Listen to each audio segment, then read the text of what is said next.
Okay. Hi guys. So it's the end of season, and I wanted to drop one or two tips on our Did You Know series. Okay, and it's about indrive again. I feel like my recent videos have been about indrive, and I really need to reiterate that this is not a promotion of the indrive app. It's just some features there quite interesting. It'd be a shame not to talk about. So, what I want to talk to you about today is the feature known as city to city. And the reason why that is coming at a time like this when it's towards the end of the year, around a festive period where people journey from place to place, right? This is exactly when that feature can be used to an optimum level. All right. Now, the city to city feature basically um, it connects drivers to riders who are trying to travel outside their particular station. People who are going outside of Abuja, people who are going even within Abuja. Apparently, some people still book within Abuja. I don't know why that is, but you can book ahead of time, right?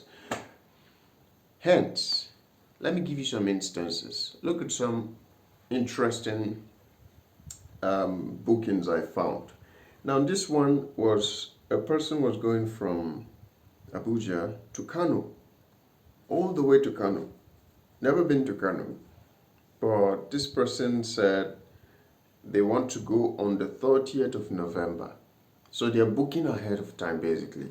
It's like telling whatever driver who may or may not have the plan, may be planning to make their journey, that anybody on the 30th of November, I'm going to this particular place. Now you can accept this, negotiate with this person, come to a conclusive arrangement, and then actually take the trip. So imagine now if you are actually going to a place like Kano to spend the festivities.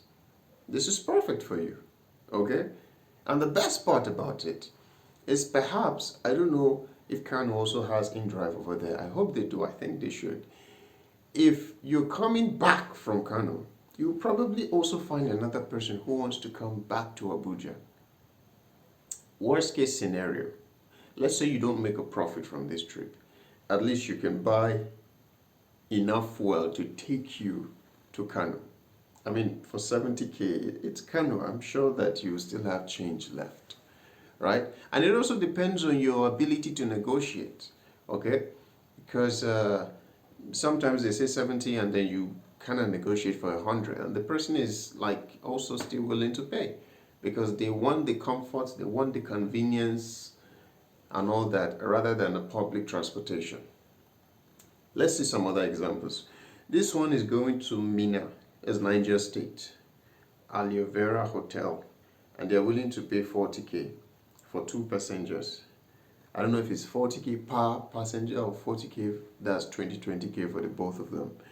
Not a bad distance, because I've been to Mina and I know that it's not a very far journey. It's like 2 hours 10 minutes, 2 hours 15 minutes. It's just because of the bad road. Otherwise, way lesser than that, you get to Mina. Mina is quite close to Abuja.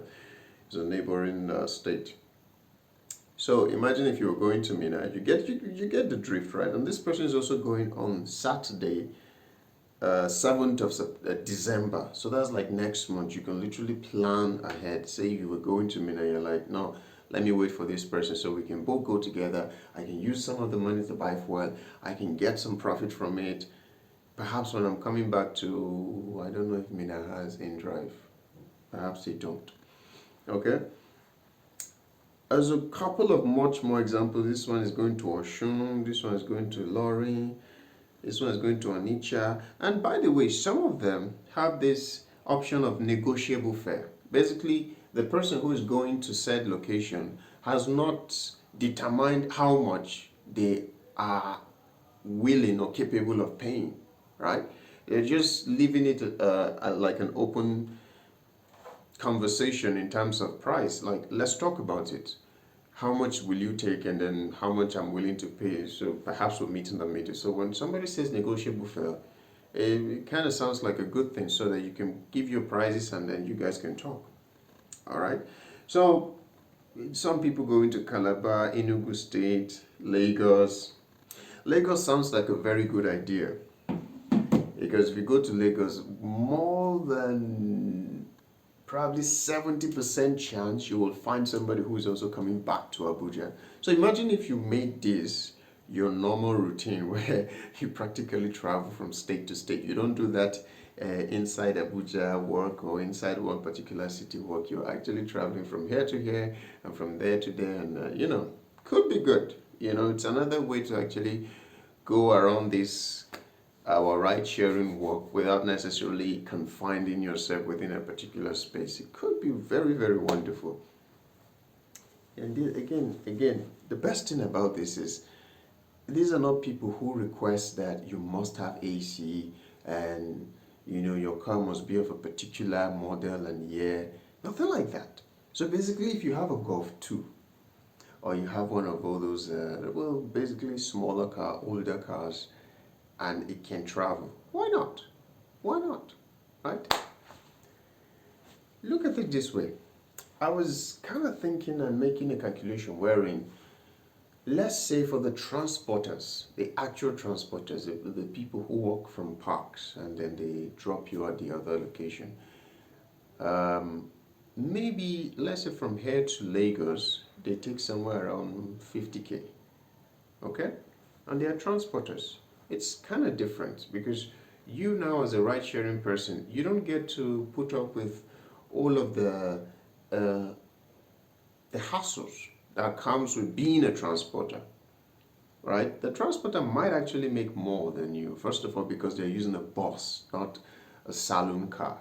They're using a bus. They always try to use a bigger kind of car, a Sienna, a Hiace bus, things like that. So they might actually make more than you. But the best part about this is if you're going on a leisure trip, great. Why not? I'll make some money along the way. Or you actually make profit whilst you do this. It's like for every trip, let's say you make 50K, 70K, depends on your ability to negotiate. So I just feel like it's a good idea. I've not done it. I don't like to travel that much. It's not really my thing. But I just feel like if somebody out there might be thinking this way, then there is an opportunity for you. indrive just made it so simple, right? So why don't you just go ahead and take advantage of it? So basically that's my message for you. And one other thing I want to tell you is that we're at the season where there are high demands. Don't lower your standards, okay?